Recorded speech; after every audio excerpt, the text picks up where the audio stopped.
పుచ్చపండు.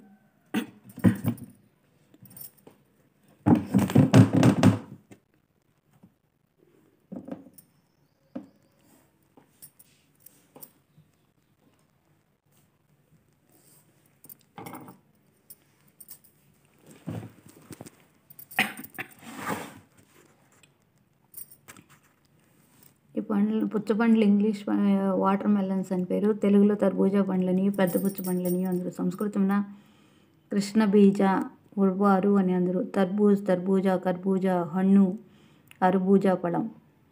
ఆకృతికి ఈ పండ్లు కొన్ని గుండ్రంగాను మరికొన్ని కోలగాను ఉండును. ఈ పండ్లు ఎంత బాగుగా పండినవైనను పైకి ఆకుపచ్చగాను తెల్ల మచ్చలు కలిగి ఉండును.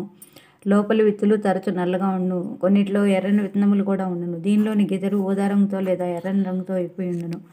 దీని యందు నీరు ఎక్కువగా ఉండి తీయగా ఉండును. ఈ పండ్లు చలువ చేయను కాబట్టి మనవారు వేసవి చలువుకై మిక్కుటముగా తినుచుందురు. అత్యుష్ణము, ఎండ, వేడిమి మొదలైన కారణముల చేత కలుగు విదాహముల నడుచుల్లో వీనికి మంచి శక్తి ఉన్నది. బడలికలు పోగొట్టి హాయినిచ్చును. దోషజ్వరములందు కొందరు దీన్ని కడుపులో వ్రణము కలుగుకుండుటకై వాడుచుందురు. పిత్తోద్రేకము నడచి రక్తమునందలి ఉష్ణమును శాంతపరచును. మూత్రమును చక్కగా జారీ చేయును.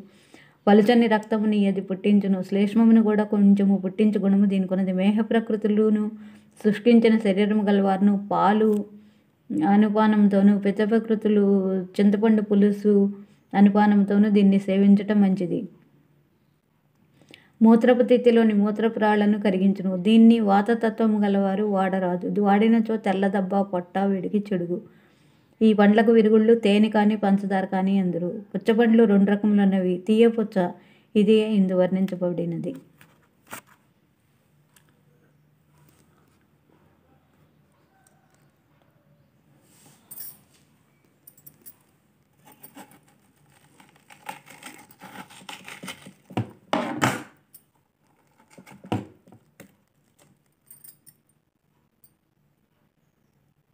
గింజలు కూడా ఉన్నాయి, గింజలు కానీ